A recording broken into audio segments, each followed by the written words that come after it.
Hey everyone, we're going to be talking about short stories during our very first unit. We're going to be talking about the elements of a short story.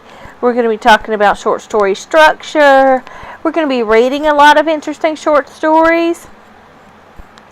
And you've got to understand how short stories are structured in order to, really understand the meaning behind these stories. So these go in your Unit 1 notes section of your notebook. And you're going to need to write all of this down. I'm sorry, it's quite long, but it is something that you need to know. First, we need to talk about what a short story actually is. Short stories can be anywhere from a page long to, 30 pages long. All of that is considered a short story.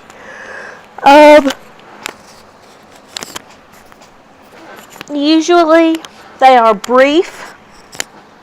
They have just a few characters. They have a relatively simple plot conflict, and they have some suspense or, some sort of action. It leads to a climax, and then there's normally a swift conclusion. Novels are different from short stories because they're drawn out. They have chapters. They're just very different. Most short stories can be read in one sitting. Our short stories, we may spend a couple of days on some of them. But if we really wanted to, we could read it during a class period. Alright, there are 4 elements of the short story that you need to know. The first one is plot. Then there's the setting. The setting is always going to be where it takes place. There's character and theme. Okay? Your plot includes the chain of events. That's all it is, okay?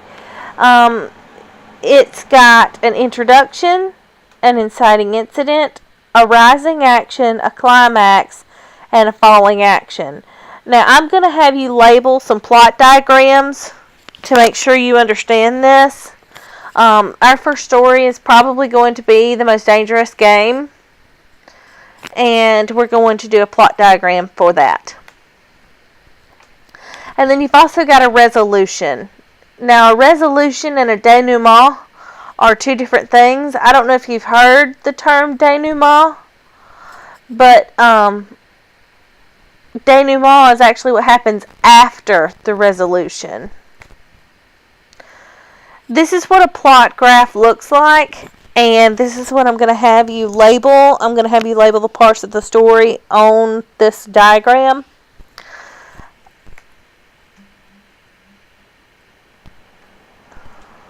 Now, this is basically just a map of the plot, and make sure you understand it.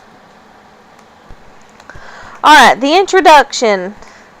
This introduces the reader to the setting. It's a basic situation. Who are the characters that are going to be in this story? What is going on? And it somehow catches your attention with a hook, a narrative hook. It's a question or a statement that's going to grab the reader's attention. It's, why should I keep reading this? Okay, that's what the hook is supposed to do. It's supposed to help you answer, why am I interested in this? The inciting incident. This is the first major action in the story that sets the story in motion. Okay, it's like, what just happened there? Why is this important? Why did this happen? Now you've got the rising action. This is what carries the plot along. A lot of times it'll have foreshadowing. Foreshadowing is where you kind of give a hint as to what's to come. Sometimes it might have flashback, which is where you start at one point in the narrative and you move backwards in time. It introduces the conflict, the problems that the characters are facing. A lot of times they'll have some suspense, it'll be mysterious. You won't understand why characters are doing some of the things they're doing. Foreshadowing, like I said, it's hinting at events that may occur later. I'm going to ask you to identify some foreshadowing. Flashback, this is when, like I said, you're talking about something that's happened earlier. Sometimes it's something that's happened earlier in the narrative. Sometimes it happens before this story was even written. Conflict is what prevents the main character from getting what he or she wants. A lot of times the plot is driven by the climax and the conflict, and it is considered the most important feature of the story. You will be asked to label conflict as internal or external. Internal conflict is like a battle the character's having on the inside, okay? Maybe it's good versus evil, making the right decision. External conflict is what's happening on the outside. It could be happening with somebody, or something like that. Like I said, person versus self. External is person versus person. You could also have person versus society. Person versus the environment. We'll talk a lot about person versus the environment. Person versus fate. You could have person versus technology. When we read Edgar Allan Poe, you'll see a lot of person versus the supernatural. Alright, suspense. This is the excitement and curiosity that keeps the reader reading and interested, okay? It's making the readers wonder and try to figure out how the conflict is going to be resolved. The climax is the highest point of interest in the story when the character solves his or her struggles. It's usually the point of highest emotion. The climax can be subjective. There may be different answers. You have to prove what the climax actually is, okay? It is opinion based, but you need to give me some sort of textual evidence to prove that the climax is what you think it is. Falling action. This is how, this is when the character completes the action, fulfills the decision. The resolution is, the final workings of the story's conflict. It's how everything shakes out. It's where most of the loose ends are tied up or not. Maybe it could be that everything's left hanging. Sometimes the resolution is an internal resolution. The character just decides that they can't do anything about it. Sometimes it's external and there is a clear resolution. Sometimes there's a narrative twist. That's a surprise ending. We may or may not have one of those. I think we do in The Cask of Amontillado. The setting, this is the time, the place, surroundings, the environment, everything where the story is set. This helps create mood and atmosphere. It helps, the reader get a feeling for where everything's going on. The atmosphere is the feeling that the setting evokes, okay? So, like, if we're in a dungeon, you're going to think it's a spooky atmosphere. If I tell you that we're in a warm, comfortable, sandy beach, then that's the atmosphere, okay? It's probably going to be pleasant. The mood is the author's emotional attitude toward the subject matter. It could be excited, it could be nostalgic. Not the mood of the characters. We're not looking at the mood of the characters, we're looking at the mood of the whole story. Characters are any personalities who are involved in the plot. They can be people, they can be animals, they can be monsters, they can be anything, okay? If you watch a sitcom or something on TV, those people there are characters. They are usually less than 6 in a short story. In novels you can have tons. If you've ever read Lord of the Rings, there are hundreds of characters there. But usually there are less than 6 in a short story. It keeps everything from getting confused. The first character you're going to have is the protagonist. This is usually the hero or the good guy. This is pretty much the main character that we follow. They're going to be one that everything is,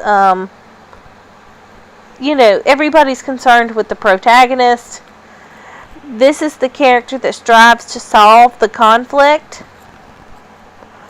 You're also going to have an antagonist. This is the bad guy or the villain. Usually, this is the character that creates the conflict.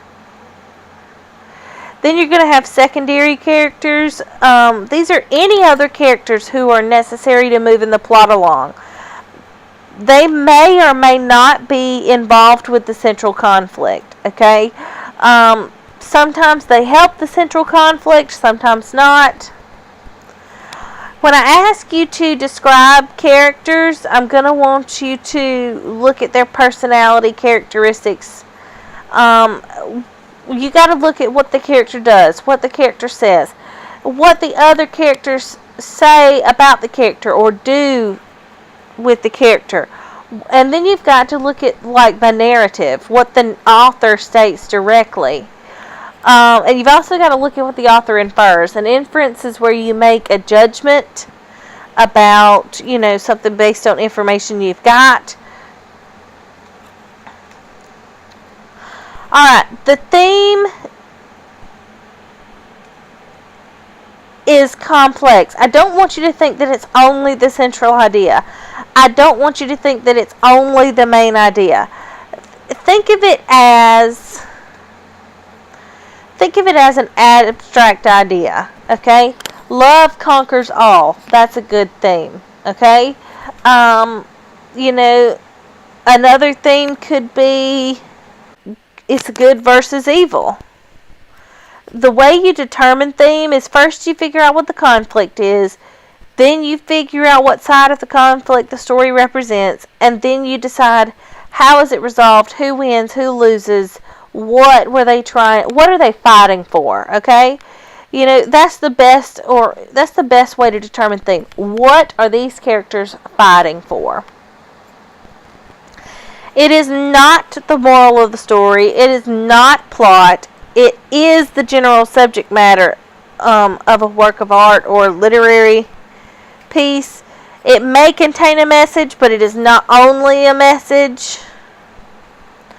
Not all short stories have a theme. Some are just for entertainment or fun, okay?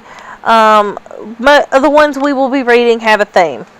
Kind of look at these, and I'm going to tell you which one's a theme and which one's not a theme.